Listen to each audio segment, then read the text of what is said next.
మనం ఇప్పుడు Vasavi engineering college దగ్గర ఉన్నాము. ఇక్కడ అత్తిపత్తి ఆకులు చూద్దాము. ఇవి టచ్ చేస్తూ ఉంటే ముడుచుకుంటూ ఉంటాయి. చిన్నప్పుడు అందరం సరదాగా బాగా ఎంజాయ్ చేసేవాళ్ళం. దీన్ని ఇప్పుడు టచ్ చేయడం వెరీ హ్యాపీ.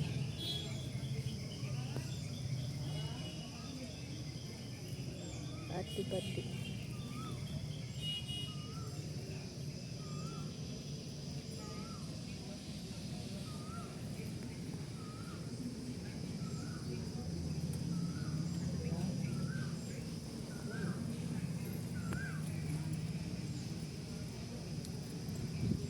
ముడుచుకుంది.